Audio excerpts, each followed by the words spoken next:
السلام عليكم ورحمه الله وبركاته. ازيكم حبايبي، عاملين ايه؟ النهارده ان شاء الله اليوم ال 14 معانا في دوره كتاكيت عيد الاضحى المبارك. طبعا امبارح احنا خلصنا مع بعض الفيتامينات اللي هي ثواني هوريها لحضراتكم علشان لو حد اول مره يشوف الفيديو يبقى عارفها. الفيتامينات دي اللي هي ايه، دي 3 واي، واللي هي الاملاح المعدنيه او المحلول الفموي. هي بتتسمى حاجه من الاثنين، املاح معدنيه يا اما محلول فموي. دي خلصناها، قعدنا عليها لمده 4 ايام من اليوم العاشر لحد اليوم ال 13. طيب زي ما حضراتكم شايفين كده يا حبايبي، اللهم بارك، يعني الكتاكيت فيها حيويه حلوه واحجامهم ما شاء الله حلوه. طبعا انا بوزن، بس هنوزن مع بعض، يعني انا بتابع الميزان، بس هنوزن ان شاء الله مع بعض في نهايه اليوم ال 15 علشان نشوف الاوزان ماشيه صح ولا لا. طيب من العلامات اللي بتبين ان الكتكوت هيدي معاكي وزن، زي ما قلت المره اللي فاتت المؤخره. بصوا حبايبي، ده الكتكوت الصغير اللهم بارك، هو يعني دلوقتي داخل في 400 جرام.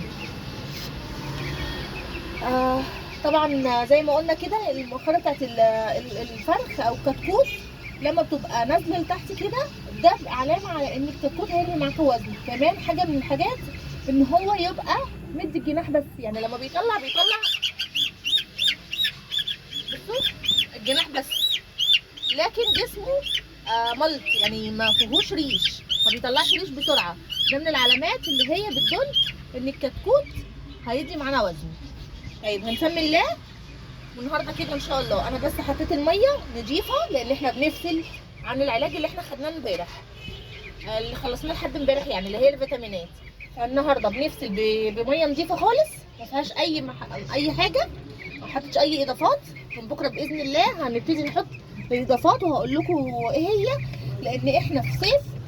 وحاجه كمان من الحاجات يا جماعه، احنا دلوقتي في احسن فتره ممكن تربي فيها كتكوت، لان الجو لا برد قوي ولا حر قوي، فده احسن فتره ممكن تربي فيها كتكوت وانت مطمنه. طبعا لسه اللمبه الصفراء اهي معانا زي ما هي فوق اهي، لسه ما شلناهاش، لسه الكتكوت معانا صغير، لسه ما شلناش اللمبه الصفراء، لان كمان المكان واسع عليهم، فمش عايزاهم برضو يسقعوا. مش معنى ان الجو يعني درجه الحراره عليت شويه فاحنا نشيل اللمبه الصفراء، لسه احنا مش هنشيل اللمبه الصفراء دلوقتي خالص.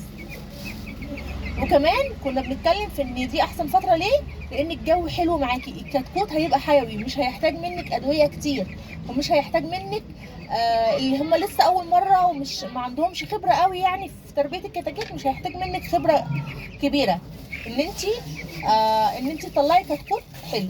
هو بس انت امشي على الخطوات صح، الاكل صح والميه صح، وايه اللي بنضيفه في الصيف وايه اللي بنضيفه في الشتاء علشان الكتكوت يفضل حيوي معانا.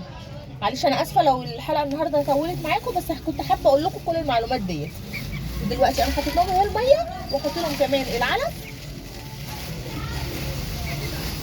ولحد دلوقتي برضو احنا ما ضفناش حاجه على العلف، وزي ما انتم عارفين احنا العلف دوت بنخلط من بعد الشهر، بنخلط على العلف من بعد الشهر، لكن الاضافات اللي هو البنجر والحاجات دي هنضيفها مع بعض، دي ما فيهاش اي ضرر على الكتكوت. وايه الحاجات اللي ما ينفعش نحطها في الصيف وايه الحاجات اللي ما ينفعش نحطها في الشتاء، كله هيجي بوقته علشان ما ابقاش مطوله عليكم الفيديو. وده كان الفيديو بتاعنا حبايبي، فيا ريت لو عجبكم الفيديو فعلوا زر الجرس واشتركوا في القناه عشان يوصلكم كل جديد.